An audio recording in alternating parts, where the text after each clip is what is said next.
Hi, my name is George Walker. I'm originally from Rancho Cucamonga, but originally I'm from Indiana, and happy to be a 20-year Californian. I started making wine 26 years ago as a home winemaker, and then started making commercial wines just 8 years ago. And I'm happy to say that we're starting a new winery and a tasting room in Rancho Cucamonga. And through a friend, I was invited by the San Dimas Chamber of Commerce to participate today in this program. So I'm happy to be with you. I'm happy to share my little bit of knowledge with you on winemaking, wine appreciation, wine education, whatever we might get into in the next 10 or 15 minutes.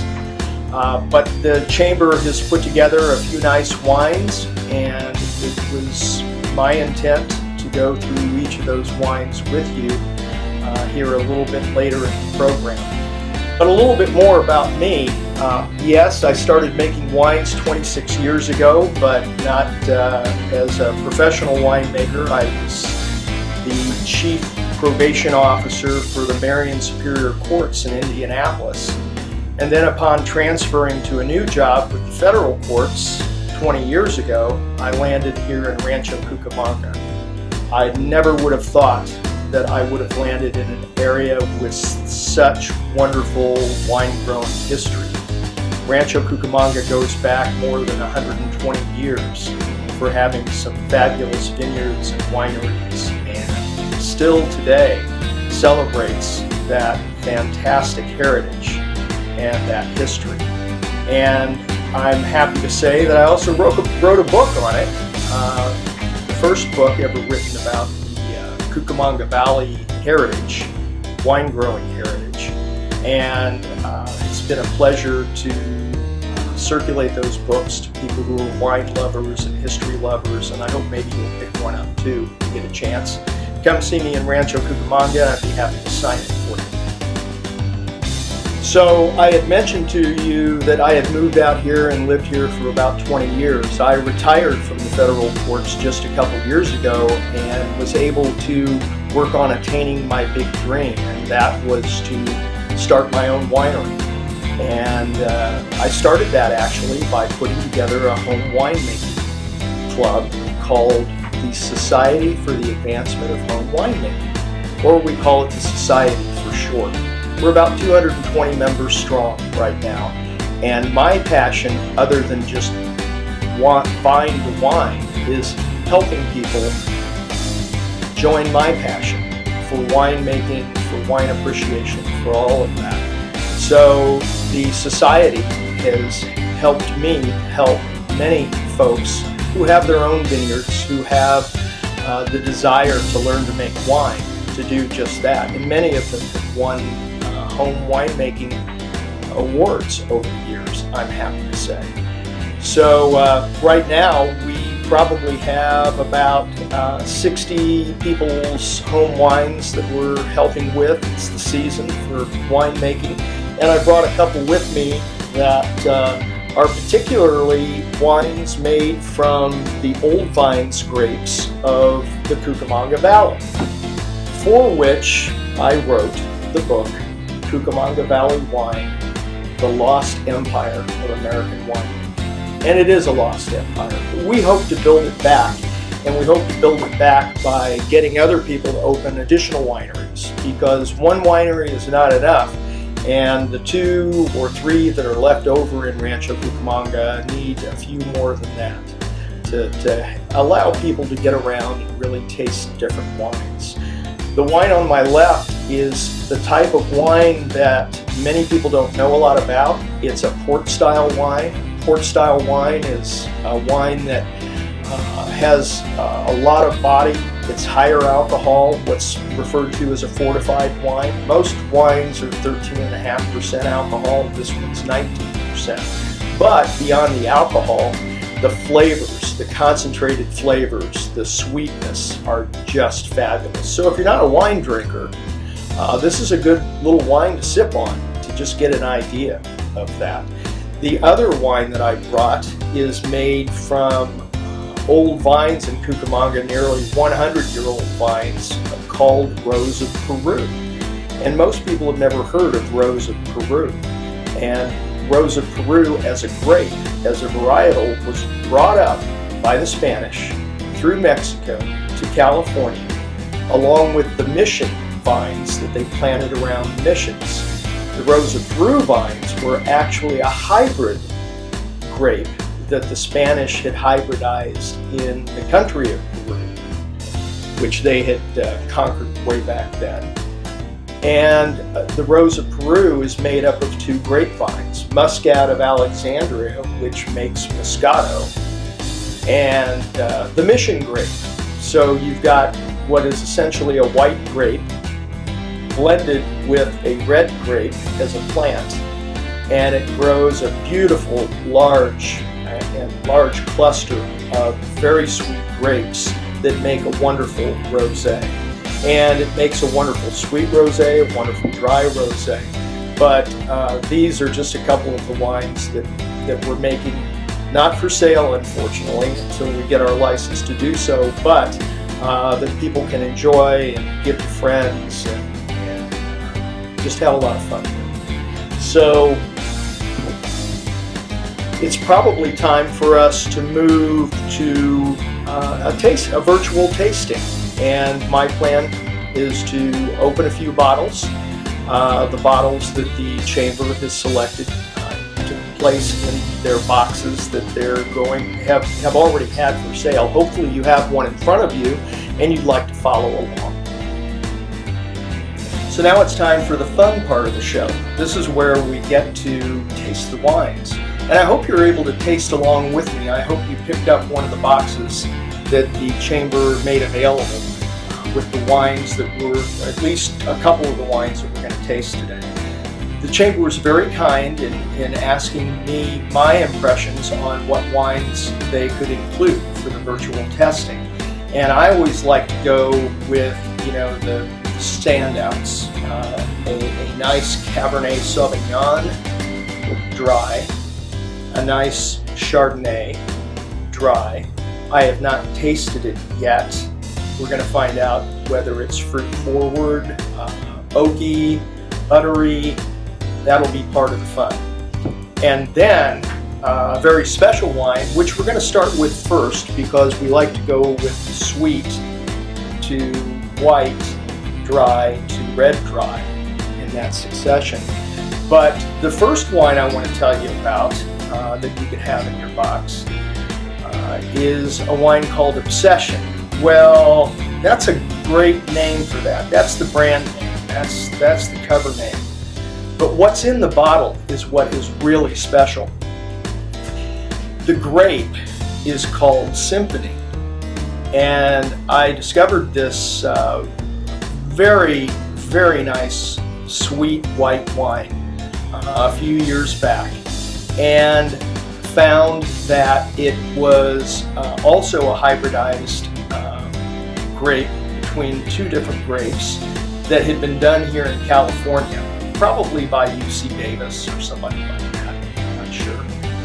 But it also combines Muscat of Alexandria with another white grape that escapes me at this time. But the combination of the two grapes makes for a fabulous grape that makes this really luscious, full-bodied, sweet but not too sweet type of wine that really, if you're a dry lover or a sweet lover, you would really like this wine. And so I think the name Obsession pretty much covers it, because it can become an obsession. Once you drink it once, you probably want some more, like me. So let's start by pouring a little. Normally when we pour some wine, we like to swirl it a little bit, let it pick up just a little bit of air, particularly for the white wines. The red wines, we might want to do this a little longer, depending upon how long it's been in the bottle. So anyway, you can serve this room temperature, a little less than room temperature, maybe 60 degrees. Best at probably 55 to 52. But the idea with white wines too, you don't want to have it so cold that you're not going to pick up the various flavors. And that's what chilling the wine can do. So we're going to take a little taste. It's beautiful, light straw color. And the nose is just fabulous. Floral, just like you're putting your nose into a bouquet of flowers.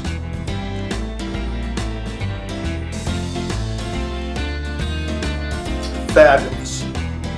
Just fabulous. It literally tastes like you were drinking flowers. And little notes of citrus, various citrus. And as I said, fuller bodied and just a wonderful, wonderful wine.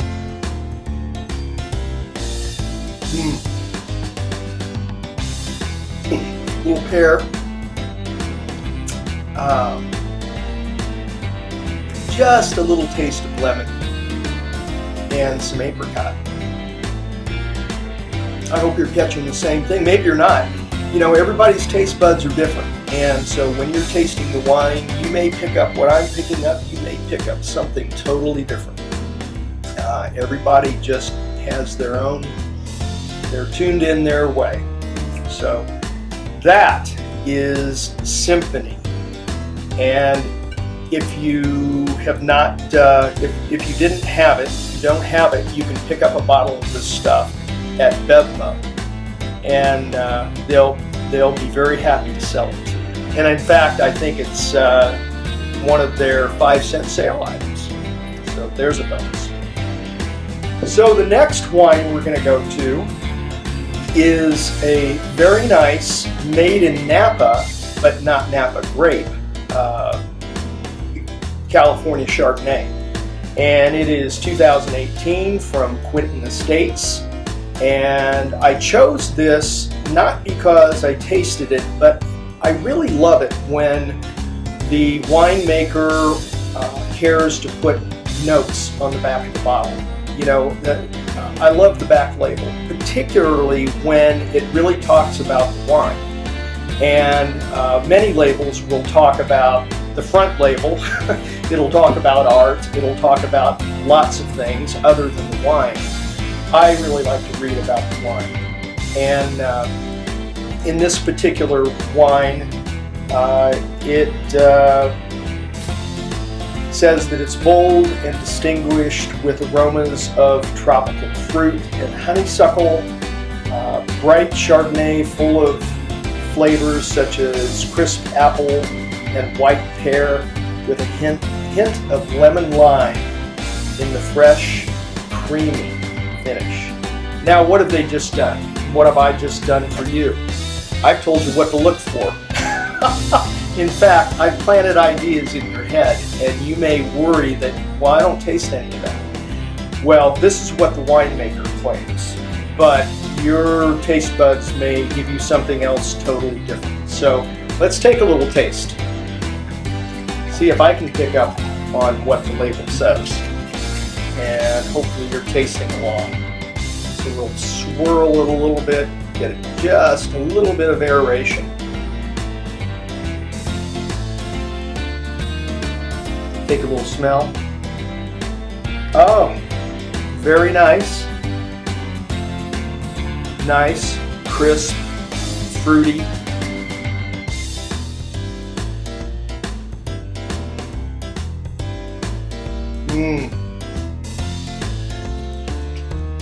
The pear is certainly there.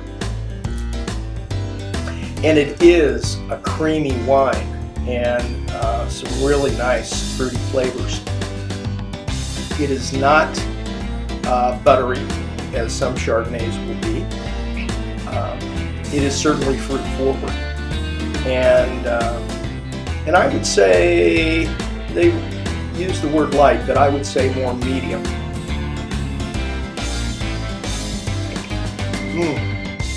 And with very balanced oak, and the oak itself helps give it some of that creaminess that you enjoy. along with vanillin flavors and sometimes a little bit of spice. But a very nice Chardonnay. Highly recommended. So those were the two whites, sweet, dry. And now we go to the king of wines, Cabernet Sauvignon. Truly royalty.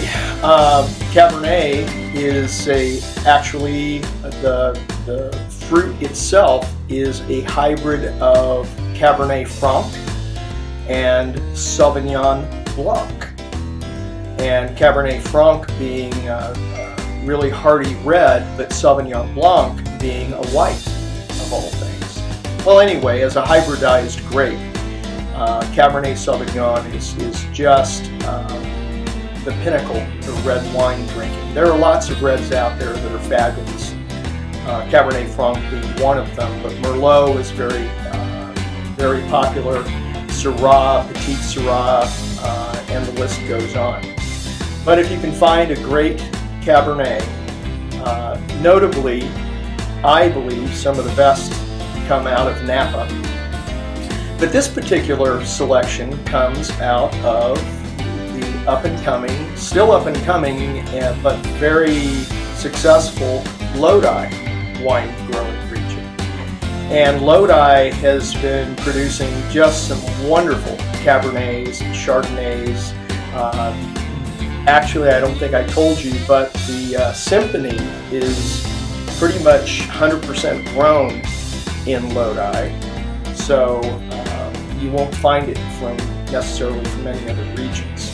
But because Lodi has done so well with its Cabernet Sauvignon, I felt like that as a value wine, something you don't have to pay $50 or $60 or more for, and that's the price in the store, not the $200 you pay for the same thing in a restaurant.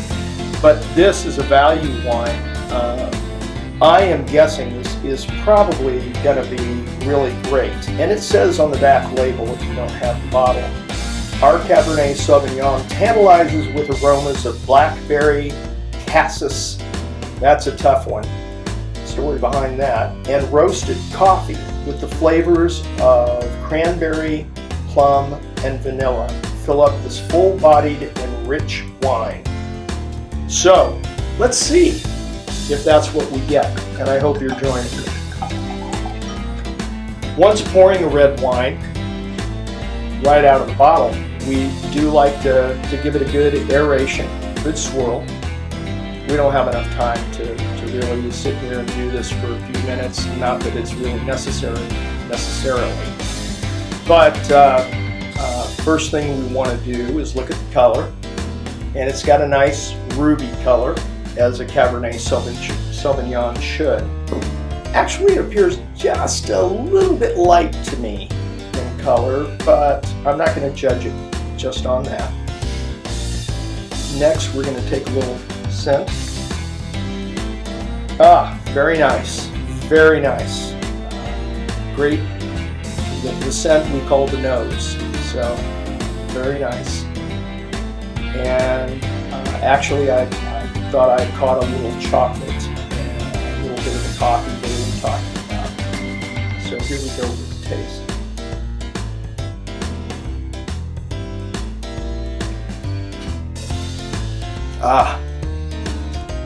Very well structured, good fruit, nice, firm tannins, not too much tannins, easy drinking, not chewy like a Napa Cab. Some of you might know what I mean when I say chewy, but just a very nice rounded cab, a little bit of oak, and decent legs. Many of you, I know, wonder about the legs. People will say, oh, they have nice legs. That's the wine on the side of the glass that kind of drips down after the wine settles down. Anyway, people get told many things about what the legs are. Some say that it's the concentration of alcohol. Some believe that it's comes from just the body of the wine, or whatever. Well, actually, the truth to it is the legs are actually a product of how much body the wine has. If it's a light-bodied wine, the legs will appear a little lighter. If it's a full-bodied wine, a little heavier. You get a fuller-bodied wine when it's in the barrel longer. You get more concentration. And the legs are actually naturally occurring glycerin. So that you can imagine that as wine sits in a barrel and it goes through a micro reduction, and then they have to top it off to keep the oxygen from hitting it. But the wine is concentrated, so it's building more body. It's just building the flavors and then getting all the good stuff. So, but those are the legs. But other than that, if it were me, I would like a little more color, but the flavor is really good. And so for a value wine from the store, from Bevmo, it's really a great go-to wine, something you would enjoy serving to friends and family on a value basis. And so what do I mean by value? I mean, it could be anywhere from $6 to $7 for, a decent wine, up to, whatever you want to pay for it. But there are many wines out there that, people might turn their nose up to if they're, not high cost. But it doesn't take a lot of money to find a good wine, and that's just the truth. So I love to educate people on the truth about wine. You don't need to spend a lot of money to get a great wine, as I said. And there are some wonderful lesser priced wines out there to try and see what you like. Drink what you like. That's the great part about real wine appreciation, is enjoying the wine and not having to put out a lot of money, and not even having to know a lot. Have fun. Well, I hope you enjoyed the tasting. I've never done a virtual tasting before, so this was really a lot of fun for me. And before I go, I just want to mention again, we're on the verge of opening our new winery, San Giorgio of Cucamonga Winery, and the tasting room, which is called the Three Regions Wine Tasting. And it's neat, the three regions, because we will feature wines from 3 different regions from California, and the best of the wines from those regions. And then we'll mix it up every 6 months or so and do another region, or change out all the regions. So it's kind of like going on one of those wine tours where you go to 6 wineries, and by the 3rd winery you're done. It's like, I can't do any more. So that's where we came up with the 3 regions. So this would be like driving from Napa to Sonoma to Lodi, to Temecula, to Cucamonga, to LA, wherever. We're going to have it all right there. So come in and join us and move from region to region under the same roof. And we're hoping we'll be ready to go probably here in the next 60 to 90 days. And we're still going to be serving home winemakers. If you want to learn to make wine, get in contact with us. In the baskets, you should have found a card with our information on it. You can always find all the information on us at worldwideweb.sahw.club.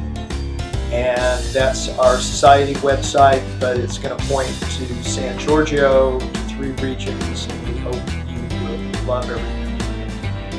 So I want to thank Jerry, the board president or chairman, and I'd like to thank Sylvia, the president from the Chamber for having me here. And I wish you all great love of wine. Thanks.